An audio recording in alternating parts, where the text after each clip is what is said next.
कहानी सुनाता हूँ। समुद्र मंथन हुआ। ये गाना सुना किसी ने? मेरे नैना सावन भादो। सबने सुना, सबने सुना।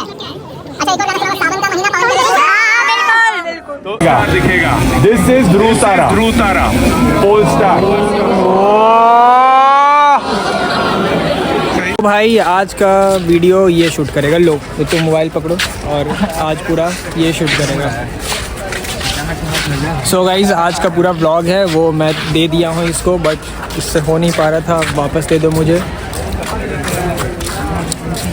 सो गाइज़ देखो, सबसे पहले यहाँ पर तो अभी वेब सीरीज़ का शूटिंग चल रहा है एंड वहाँ पर देखो वो मेन कैरेक्टर खड़ा है।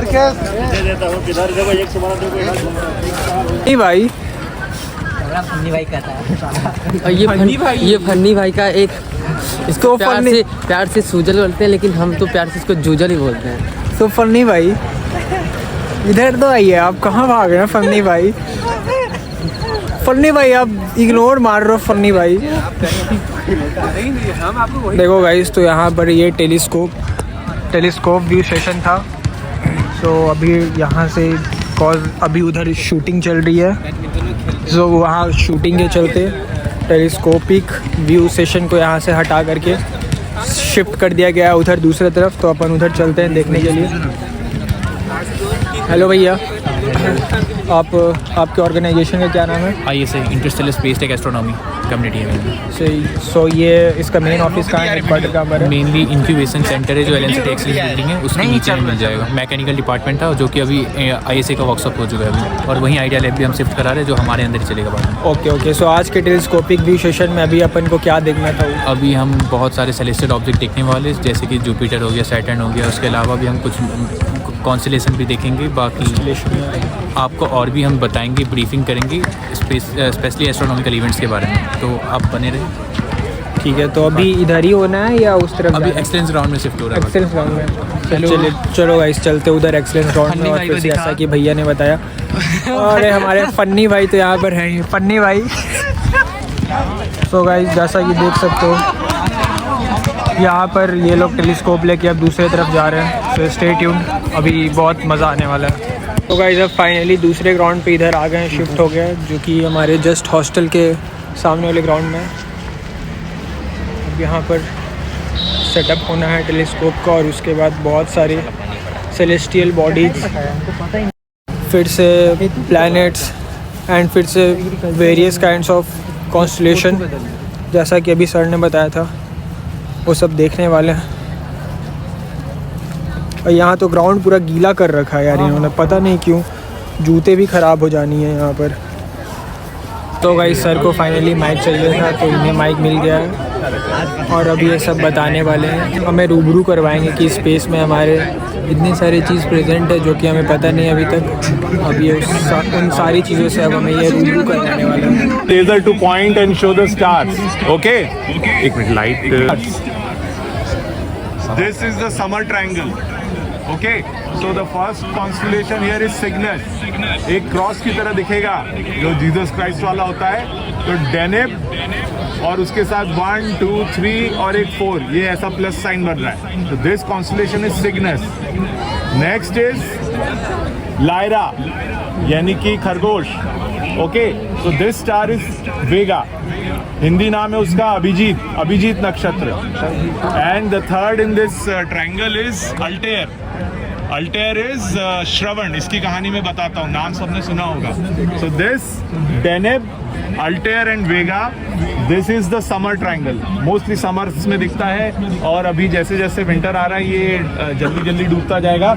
एज यू कैन गेस, एक विंटर ट्रायंगल है जो पूरी रात विंटर्स में दिखेगा, and it has Orion and other stars in it. Okay, so interesting thing, see another satellite, एक और सैटेलाइट, आर्टिफिशियल सैटेलाइट जा रही है लो अर्थ ऑर्बिट में। So what you are looking at right now is a man-made satellite which is orbiting in a low Earth orbit at a height of around 300-400 kilometer above the Earth's surface. तो ये दिख क्यों रही है? Because it has solar panels and the solar panels are being lit up by the sun. Okay, I'll tell you one more thing. सबसे पहले थोड़ा दिशा ज्ञान जरूरी है. Okay. एक मिनट यहाँ पे आई थिंक सैटर्न स्टार्ट कर देते हैं। I will keep on giving a lecture, ये घंटों लगातार दे सकता हूँ, but right now the best thing to see through the telescope is this. ये है सैटर्न, ओके, ये सैटर्न है। So guys, this is Saturn for you. Saturn swing very slightly, quite. मेरी आवाज सबको जाएगी। ये शांत हो जाओ। मेरी आवाज नहीं तो सब तक नहीं जाएगी। Okay, so this is Saturn और इसकी हल्की सी रिंग जो है दिखाई देगी टेलीस्कोप से। That is one of the things we show you. थोड़ी देर में पूर्णिमा का चांद यहाँ से राइज होगा, राइज हो चुका है। So guys, थोड़ी देर में यहाँ से भी पूर्णिमा का चांद राइज होने वाला है। Okay, so I was telling you about directions. तो सप्तऋषि से के बारे में सबने सुना होगा। There is one more important constellation in north, वो है ये कैसियोपिया। 1 2 3 4 5, ये 3 शेप जो दिख रहा है, ये जो दिख रहा है ये है Cassiopeia. Hindi name is Sharmishtha. So I want you to follow these lines. ये 1 2 3 4 जो हुआ, 4 को 3 से जोड़ते हुए राइट एंगल के नीचे लेके जाओ, एक स्टार दिखेगा। This is Dhruv tara, pole star.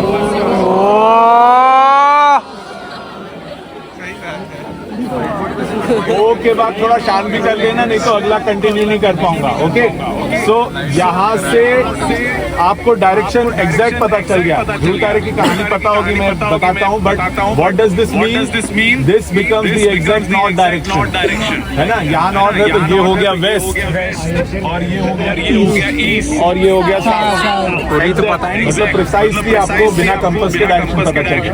Not only that, now you don't need GPS to find out your latitude. Why? इसका जो एल्टीट्यूड है, यानी कि होराइजन से कितने एंगल ऊपर है, that will tell you the latitude of this place. अगर आप नॉर्थ पोल पे जाके देखेंगे तो ध्रुव तारा सर के ठीक ऊपर होगा, और अगर यहाँ से देख रहे हैं तो यहाँ 23 डिग्री और समथिंग जो भोपाल का लैटिट्यूड है वो होगा। ओके, सो और कॉन्स्टेलेशन में बहुत सारी दिख रही है। आई स्टार्ट, और जैसे देखिए लाइट्स बंद होती जा रही है, it has become more and more clearer. जितना लाइट पोल्यूशन कम होता है उतने ज्यादा स्टार्स दिखाई देते हैं। You can see lot many stars now. Okay, तो अगेन ये सैटर्न, ये कैसियोपिया या शर्मिष्ठा, ये ध्रुव तारा। Okay, again Deneb, Altair Vega, summer triangle. This constellation is Aquila, this is Cygnus, this is Lyra. अब मैंने नाम लिया था, इसका नाम बहुत लोगों ने सुना होगा, अभिजीत नक्षत्र, but this is more special, this is Shravan. Okay, यहाँ पे श्रवण नक्षत्र है। अभी और नीचे के नक्षत्र में काउंटिंग कर रहा हूँ, इसके ऊपर एक हल्का सा कॉन्स्टेलेशन है, इसका नाम धनिष्ठा नक्षत्र है। ओके, सो दिस श्रवण नक्षत्र is something everyone has heard of. ये गाना सुना है किसी ने, मेरे नैना सावन भादो? हाँ, सबने सुना है। मतलब क्या है? अच्छा, एक और गाना सुना होगा, सावन का महीना पवन करे। बिल्कुल। तो what is Sawan? Sawan is one of the ऋतुज, ठीक है। ग्रीष्म ऋतु, हेमंत ऋतु, वर्षा ऋतु। तो जो सावन होता है, that Ritu is basically monsoon time, rainy season. तो ये जो तारा है, इस तारे का नाम है जुड़ा हुआ सावन का महीना, यानी कि वर्षा ऋतु से। What does this mean? जो इस तारे के पास फुल मून आएगा, उस महीने को हम श्रावण का महीना कहते हैं। तो चैत्र, वैशाख, ये सारे जो महीनों के नाम है, उसमें ये वाले का श्रावण महीने का नाम है, और उसको खड़ी बोली में या कॉमन भाषा में सावन नाम पड़ गया। ठीक है। ये श्रावण के ऊपर एक धनिष्ठा नक्षत्र है। धनिष्ठा नक्षत्र के ऊपर एक कॉन्स्टेलेशन और दिखा रहा हूँ। पहले वेस्टर्न लिम्ब, 1 2 3 4, ये दिखा। This is square of Pegasus, ठीक है। This is suppose to be a unicorn. अब इसका हिंदी नाम बताता हूँ। पूरी कॉन्स्टलेशन का हिंदी नाम नहीं है।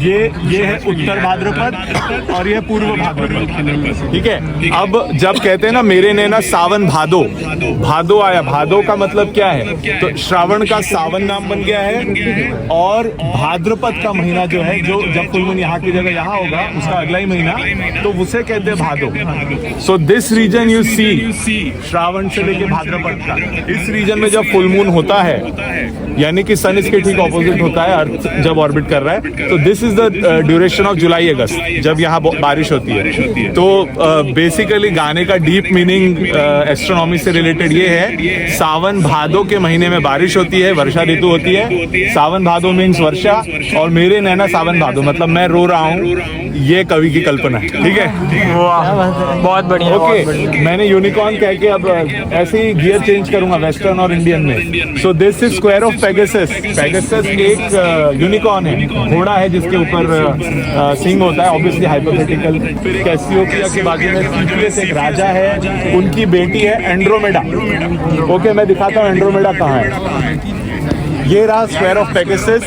इस स्टार से 1 2 3 ये जो कॉन्स्टलेशन है ये एंड्रोमेडा है। तो ये राजकुमारी जो है पेगासस यानी कि यूनिकॉर्न के ऊपर बैठी हुई है। ओके, अब सबने एंड्रोमेडा गैलेक्सी का नाम सुना है? हाँ सुना है। तो मैं दिखाता हूँ, अगर थोड़ा और डार्क हो जाए तो अपने को दिखने भी लगेगी। यहाँ पे है एंड्रोमेडा गैलेक्सी, इतनी बड़ी। I'll show you one photo. Wait. मेरे को पूरा बैग निकालना पड़ेगा, but okay, I think phone से ही दिखा देता हूँ। So wait. अभी आपको जो दिखाई दे रहा है, ऑब्वियसली यहाँ भोपाल से दिखाई दे रहा है, इतना लाइट पॉल्यूशन है। मैं लद्दाख में अभी 2 महीने पहले जाके आया। इस रीजन में कैसा दिखाई देता है वो मैं दिखाता हूँ। सो दिस इज द व्यू, मतलब मैं अलाइन करने की कोशिश कर रहा हूँ। कैसियोपिया ये दिखाई दे रही है। वेट, लाइट फ्लैशेस बंद कर दीजिए, नहीं तो और जो बंद करवाया वो सारा एफर्ट वेस्ट होगा। ये कैसियोपिया दिखी ना, तो ये देखिए यहाँ इतने स्टार थे, ये जूम्ड आउट, ये रीजन ये है, और ये एंड्रोमेडा गैलेक्सी यहाँ पे अगेन लेजर से M31 या उसी के बाजू में एक और स्टार है, ये वाला, ये M31 गैलेक्सी, ये एक स्टार, और यहाँ पे ट्रायंगुलम गैलेक्सी एक और है। ओके, अच्छा, एक और मिल्की वे की मैं दिखाऊंगा व्यू यहाँ से, और सुंदर। यहाँ से मिल्की वे जा रही है। मिल्की वे तो सभी है, पर जो बैंड है सेंट्रल वाला वो यहाँ से ऐसे पास हो रहा है। ओके, और स्टार्स दिखा रहा हूँ। नक्षत्र की बात की थी, भाद्रपद आया, तो यहाँ पे जोडियक की बात करते हैं अब। ओके, यहाँ पे स्कॉर्पियो है, सन जो है स्कॉर्पियो में अभी यहाँ डूबा हुआ है। ठीक है, सेजिटेरियस स्कॉर्पियो। यहाँ पे आया आपका कैप्रिकॉर्न, एक और सैटेलाइट, ये देखिए, एक और।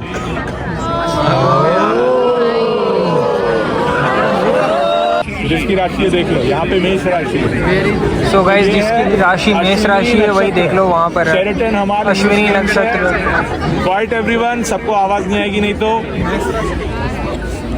यहाँ पे है ये अश्विनी नक्षत्र, यहाँ पे सेकंड आएगा ये भरणी नक्षत्र, अश्विनी भरणी कृतिका। यहाँ पे अच्छा दिवाली कब मनाते हैं? कोई कृतिका है क्या यहाँ पर? अमावस्या पे। पर कौन सी अमावस्या पे? कार्तिक। तो जैसे मैंने बताया, श्रवण से सावन होता है, भाद्रपद से भादो होता है, कार्तिकेय ये रोहिणी नक्षत्र। यहाँ पे कार्तिक अभी टेलीस्कोप से दिखाएंगे, बहुत सुंदर। हाँ, दिख रहा है, ये देखो, आपको बहुत सारे स्टार्स दिखेंगे। वाह यार,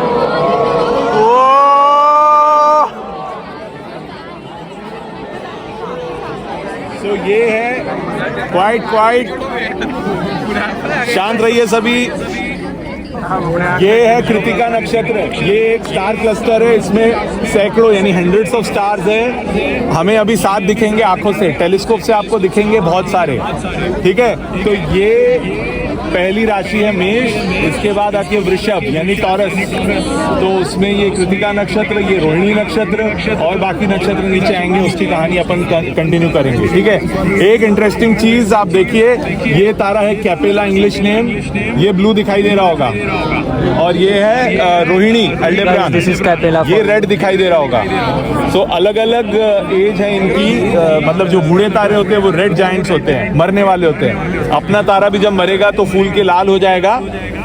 imagine you are in a kitchen, ठीक है, गैस सिलेंडर एलपीजी स्टोव पे लगाया है, so what do you think which one is hotter, एक ब्लू फ्लेम या रेड फ्लेम? रेड नहीं, ब्लू। जब गैस खत्म होने वाली होती है तो रेड होती है। So blue is a hotter colour, so this is a hotter star and a younger star, जो मरने लगता है वो रेड होके इसमें दिखता है। Okay, so this is colours of star. So ये राशि चक्र है, मैंने अभी तक जो बताया आपको, मकर, कुंभ, मीन, मेष, वृषभ, ये सारे आप देखेंगे ईस्ट वेस्ट लाइन में है। सो दिस इज द राशि चक्र, इस पे ही सारे प्लैनेट्स और सन मून दिखाई देते हैं। ओके, एक इंटरेस्टिंग चीज बताता हूँ, लोग सरप्राइज हुए होंगे काफी लोग कि that you can see Saturn with your naked eye. Saturn, sun और मून तो देख ही सकते हैं, उसके अलावा आप जुपिटर, मर्क्यूरी, वीनस और मार्स, ये सब भी देख सकते हैं नेकेड आइज से। अभी नीचे है, मतलब अभी डूबे हुए इसलिए नहीं देख पा रहे। अभी स्काई में इसके बाजू में यूरेनस और नेपच्यून और ये सब है, बट वो आंखों से नहीं देखेंगे, you need a bigger telescope. Telescope के बाद ही वो डिस्कवर हुए। अच्छा, एक इंटरेस्टिंग चीज बताता हूँ, आज क्या डेट है? And what is the day today? नहीं, सैटरडे, शनिवार। आज शनि का दिन है। शनि, सब बोलो जय शनि महाराज, जय शनि महाराज। ओके, सो एक इंटरेस्टिंग चीज और बताता हूँ, हफ्ते में होते हैं 7 दिन। वाओ, सो 7 दिन जो हफ्ते के हैं, they are based on the graha that you can see, जो हम आंखों से ग्रह को देख सकते हैं, उनके ऊपर नाम रखे और हजारों सालों से है। उल्टा चलते हैं, आज है शनिवार, कल क्या था? शुक्रवार। शुक्र मतलब होता है वीनस, वीनस से शुक्रवार से पहले गुरुवार, गुरु मतलब होता है Brihaspati, Jupiter, Brihaspati. Okay, Jupiter यानी बृहस्पतिवार से पहले बुधवार, मर्क्यूरी, मर्क्यूरी से दिखता है। बुधवार से पहले मंगल, मार्स, मंगल यानी मार्स। अब जानबूझ के ना उल्टा लाया। कल क्या है? रविवार, सन का डे, और उसके अगले दिन मंडे, सोम यानी मंडे, मून का दिन।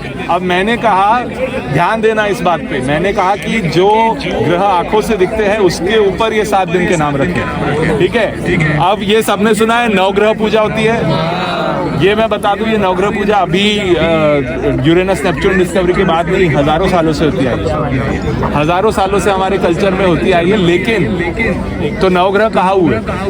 9 प्लैनेट्स, अब तो नहीं, अभी कितने प्लैनेट्स हैं? 8 है। मेरे स्कूल टाइम में सोलर सिस्टम में 9 होते थे, प्लूटो भी था, सबको मालूम होगा प्लूटो अब प्लैनेट नहीं, ड्वार्फ प्लैनेट। ओके, तो ड्वार्फ प्लैनेट को डिमोट, मतलब प्लैनेट से डिमोट कर दिया, लेकिन यूरेनस, नेपच्यून और प्लूटो, ये प्लैनेट्स तो टेलीस्कोप के डिस्कवरी के या इन्वेंशन के बाद बने। उससे पहले आंखों से जो मैंने कहा बड़े इजीली दिखते, Saturn, mercury, Venus, Jupiter, Mars, ये सब जब स्काई में होंगे ऐसे ही दिखेंगे, ब्राइट। जुपिटर तो बहुत ब्राइट, वीनस तो बहुत ज्यादा ब्राइट, सबसे ब्राइट जो दिख रहा है यहाँ उससे भी कई गुना ब्राइट। तो ये सारे स्टार्स जैसे जो प्लैनेट दिख रहे हैं 5 प्लस सन और मून। पर मैंने कहा कि जो 7 दिन हफ्ते के वो है ग्रहों के ऊपर। ठीक है, तो बात ये है कि हिंदी मीडियम में जो पढ़े होंगे उनको सोलर सिस्टम को बोलेंगे सौर मंडल। सौर मंडल में 8 ग्रह हैं, पर वो टेक्निकली ट्रांसलेशन में गड़बड़ हो गई, क्योंकि हम जो ग्रह बोलते थे वो होता था राशि चक्र पे जो भी हिल रहा है, यानी तारों के रिस्पेक्ट में जो मूव कर रहे हैं वो ग्रह है। तो सैटर्न ग्रह है, वीनस ग्रह है, मर्क्यूरी, मार्स, जुपिटर, ये ग्रह है। सन और मून भी ग्रह है, बट मॉडर्न डेफिनेशन में प्लैनेट को ट्रांसलेट करके ग्रह बोलते हैं, तो एक डबल उसका 2 मीनिंग हो गए, इसलिए कंफ्यूजन होता है। तो सन भी ग्रह है, मून भी ग्रह है, ठीक है, प्लैनेट नहीं है, प्लैनेट मॉडर्न डेफिनेशन अलग है। तो ये हो गए 7 ग्रह 9 ग्रह में से। अब कौन बताएगा 9 ग्रह में 7 हो गए कवर, 2 कौन से रह गए? Any guesses? यूरेनस, मर्क्यूरी ले लिया उसने, Mercury, Venus, Mars, Jupiter, Saturn, sun, moon, ये 7 हफ्ते के दिन।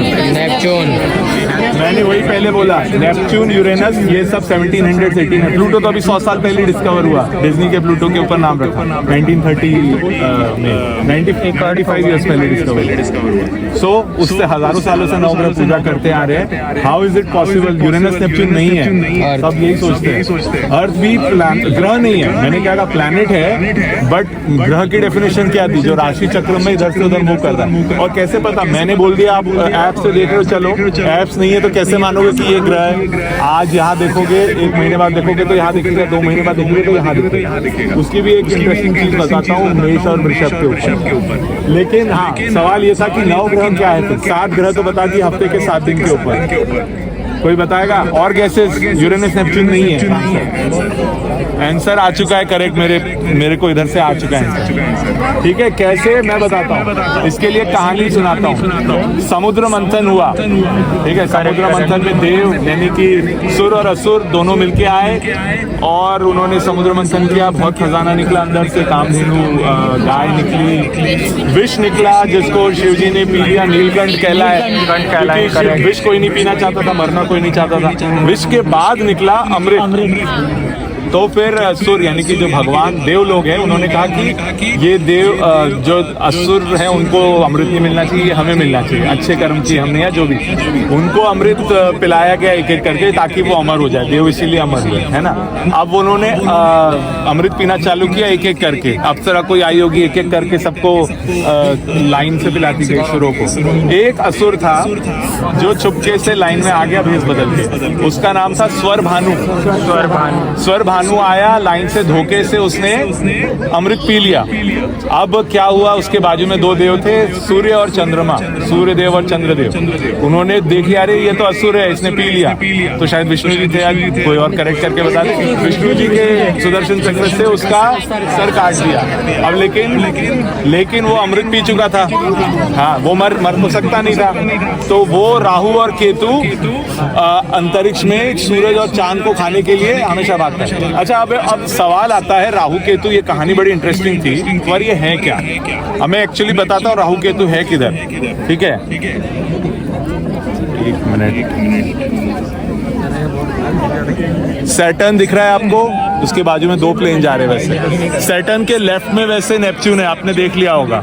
ठीक है, उसके थोड़े राइट में एक नक्षत्र, शतभिषा नक्षत्र, जो एरोप्लेन जहाँ था यहाँ पे है अभी Rahu. Okay, so guys Rahu अभी यहाँ पर। अच्छा, बाय द वे, आप लोग स्टेलेरियम या कोई ऐप यूज कर रहे होंगे, तो वो ऐप जो है वो इंग्लिश नेम्स बताती है। ऑब्वियसली हिंदी नेम तो ट्रांसलेट करना आसान है, बट जो राहु केतु बता रहा हूँ ये हर कोई नहीं बताएगा। इंडियन स्काई मैप एक एंड्रॉइड ऐप है, उसमें आप डालिए तो उसमें यहाँ दिखेगा राहु, उसके ठीक ऑपोजिट अभी इधर केतु इधर होगा, उसके 180 डिग्री ऑपोजिट। ठीक है, ये कहानी तो मैंने स्वर भानु और ये बता दी, पर राहु केतु ग्रह कैसे हो गए, दिखते नहीं है तो है क्या चीज? चलो, अब इसके लिए थोड़ा एक रोल प्ले करना पड़ेगा। एक चीज बताओ, मैंने कहा कि ये राशि चक्र ऐसा है, लेजर फॉलो करो आप। सारे नक्षत्र और 12 राशियां, अभी 6 दिख रही है, 6 नीचे है। ठीक है, ये है राशि चक्र, यहाँ 6 राशियां हो गई, 6 नीचे ठीक इसी लाइन में। सारे प्लैनेट, सारे ग्रह इसी लाइन में जा रहे हैं, इसी बैंड में जा रहे हैं। क्यों? कोई जानता है? Any answer?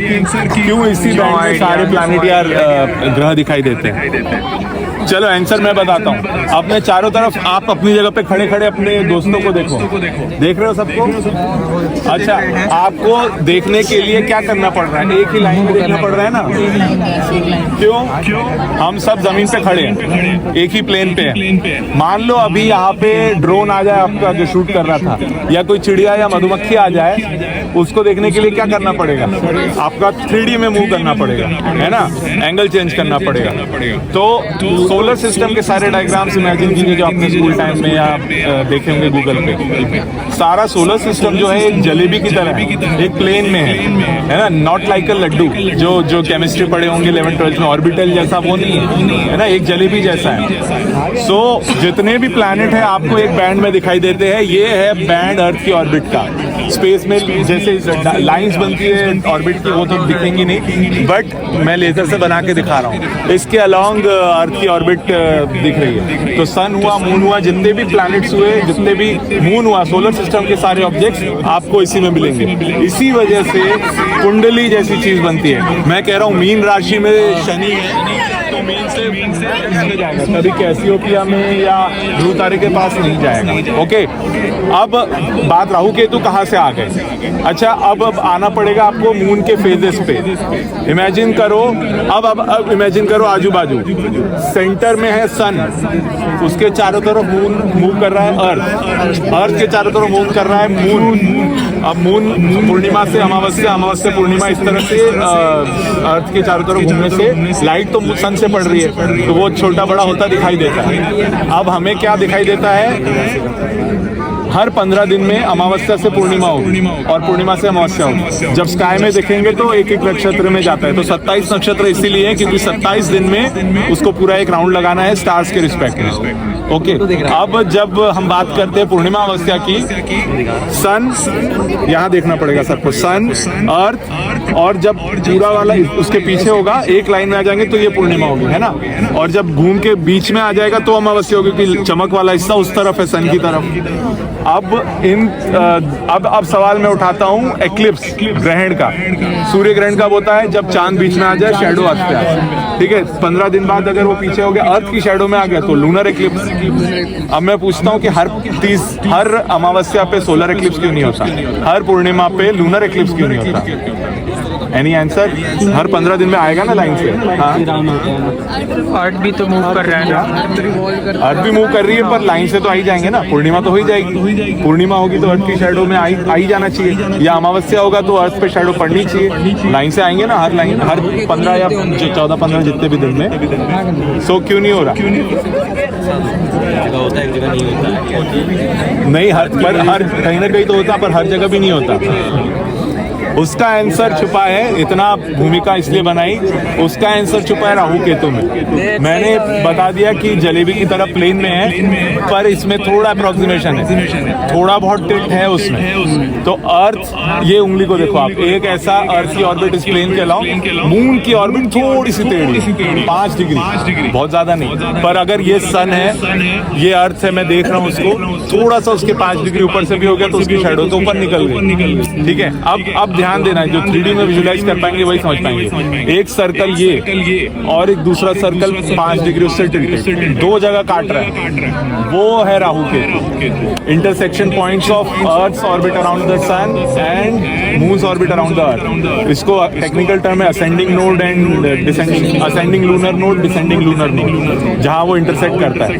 और जब वो उस इंटरसेक्शन पॉइंट पे पूर्णिमा हो तो वो हो जाएगा लूनर एक्लिप्स, और जब अमावस्या हो तो सोलर एक्लिप्स। ये रीजन है। अब कैलकुलेशन कैसे करते ग्रहण की, जब उन्होंने देखा लोगों ने कि मून का जो वो एक लाइन से मून से डेविएशन था, मून की पोजीशन डेविएटेड है तो टिल्ट पता चल जाता था, ठीक है। और वो टिल्ट में देखेंगे तो वो लाइन से क्रॉस करके जाएगा, ये वो वाली राशि वाली लाइन और ये मून के पाथ वाली लाइन, तो ये थोड़ा एंगल बन रहा है।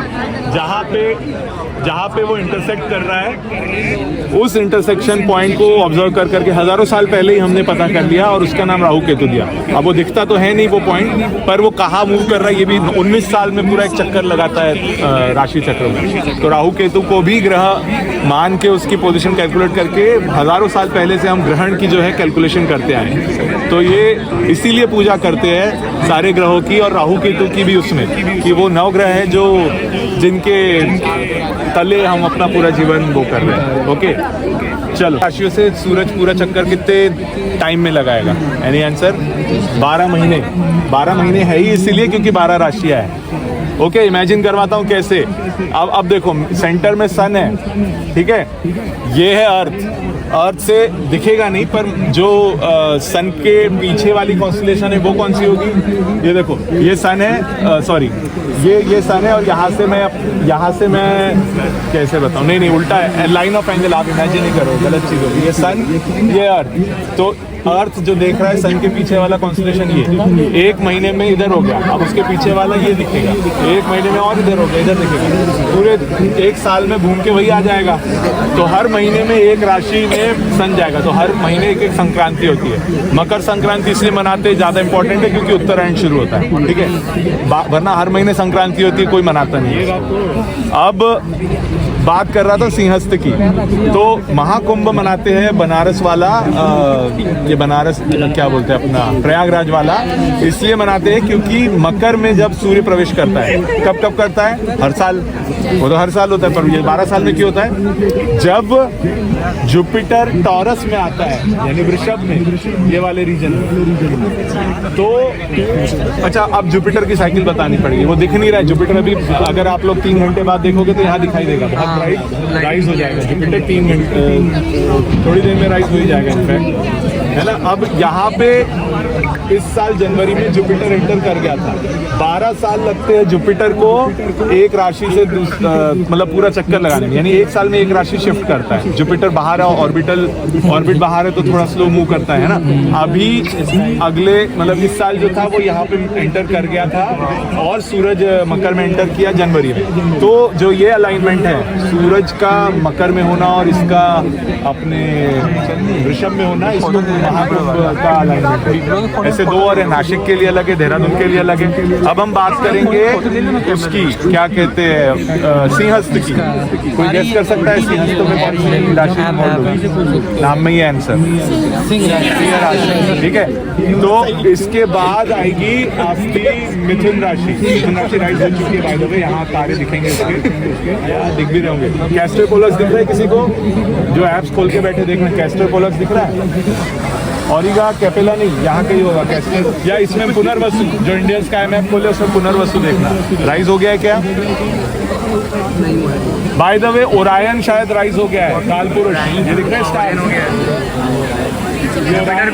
सो गाइस ओरायन अभी राइज हो गया। ओरायन और ये सब, ये राइजल है, ये बीटलजूस, मृगशिरा, हिंदी में उससे मृग नक्षत्र भी कहते हैं। ओके, मैं बता रहा था सिंहस्थ के बारे में।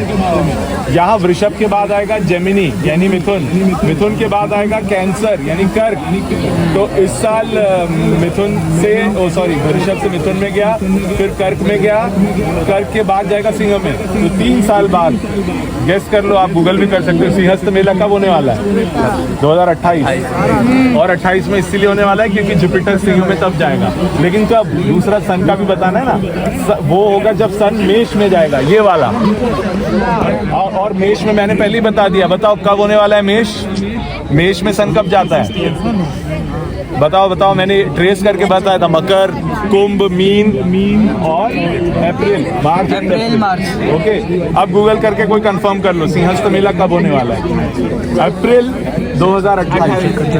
तो ये है कैलकुलेशन इसके मेले की। सिंहस्थ मेला कब? ओके, ये कालपुरुष यानी कि अपना ओरायन भी आ गया है, इसके बेल्ट ऑफ ओरायन, ये लाइट में दिख नहीं रहा है। आई थिंक मून भी आ गया है, इसके पीछे है मून, थोड़ा टेलीस्कोप में शायद दिख भी रहा है। यहाँ लाइन सब लगा के बैठे हो, चांद अभी थोड़ा पीछे कर दिया, सैटर्न के रिंग्स और वो सब। जब उसका मन होगा तो ये जो दिख रहा है कृतिका, ये भी एक टेलीस्कोप में लगी होगी, ग्लाइडीज बोलते हैं इंग्लिश में।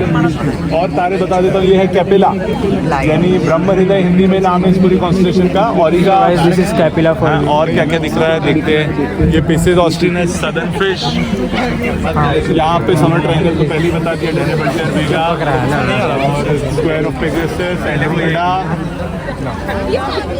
एरीज, वर्गो डूबी हुई है। जो ज़ोडिएक्स अभी दिख रही है या है स्काई में, वो है टॉरस, एरीज यानी मेष, मीन यानी पाइसेस, कुंभ, मकर और बस इतना ही। धनु और वृश्चिक तो डूबी हुई है अभी। और थोड़ी देर बाद आप देखोगे मिथुन राइज हो जाएगा, मिथुन के बाद राइज होगा कर्क में बहुत सुंदर स्टार नक्षत्र है, पुष्य नक्षत्र, M44 वो भी बोलते हैं उसको, बी हाई प्लस। और उसके बाद आएगा सिंह राशि भी, सिंह जैसे दिखती अभी डूबी है। यहाँ है सिंह राशि, यहाँ मघा नक्षत्र और ये 4 घंटे बाद रात को 12-1 बजे आप देखोगे तो सिंह राशि सर हाँ जैसे कि आपने बताया कि 12 महीने होते हैं, 12 महीने से 12 तरीके की राशियाँ रहती है। हाँ ठीक है, तो जैसे कि बच्चे लोग जैसे कि अगर अप्रैल में पैदा हो रहे हैं हाँ। और उनकी कुंभ राशि हो सकती है कि नहीं हो सकती? नहीं, देख एक वेस्टर्न जो ट्रेडिशन है उसमें सन साइन होता है, अपने इंडियन में मून साइन होता है। तो आज अभी मून राइज हो रहा है, वो मिथुन राशि में है ना। तो अभी बच्चा पैदा होगा तो उसकी राशि मिथुन होगी, राशि यानी मून साइन। सन साइन उसका स्कॉर्पियो होगा, क्योंकि वो वेस्टर्न वाला जो है वो सन साइन देखते हैं, मून साइन तो डेली बदलता है। तो आज यहाँ मून है, 2 दिन बाद फिर वो राशि चेंज करेगा। 27 दिन में 12 राशियाँ चेंज करें तो 2-2.5 दिन में राशि चेंज हो जाती है मून की। तो गाइस सर ने काफ़ी बहुत सारा अपन चीज़ को बताया। मतलब डिटेल्स भी पता चली कि अपन के बर्थ टाइम से अपन कहाँ हो। और अब चलते हैं टेलीस्कोप पे सेलेस्टियल बॉडीज देखने के लिए। अभी सैटर्न देखने के लिए आए हैं। अब यहाँ पर सैटर्न दिखाया जा रहा है और उसके लिए सैटर्न देखने के लिए लाइन लगा हुआ। चलो हम लोग भी लाइन लगाते हैं। हाँ वो लाइन लगाते हैं। चलो चलो दोस्त इतने अच्छे मिले, अपन को बीच में घुसा लिया, अपन को बीच में घुसा लिया। अब हम लोग सैटर्न देखेंगे। ये क्या हो गया यार, सैटर्न देखना है बट भैया ने सेटअप ही हटा दिया। अब इधर मून की तरफ लगा दिया सैटर्न देखना था यार भैया, अब इधर मून की तरफ लगा रहे हो। अरे धक्का मुक्की मत करो यार, बहुत महंगा आता है। मून अच्छे से पीछे हो जाओ, पीछे। अपन आग से एडिट डालते हैं। अब बात कर लीजिए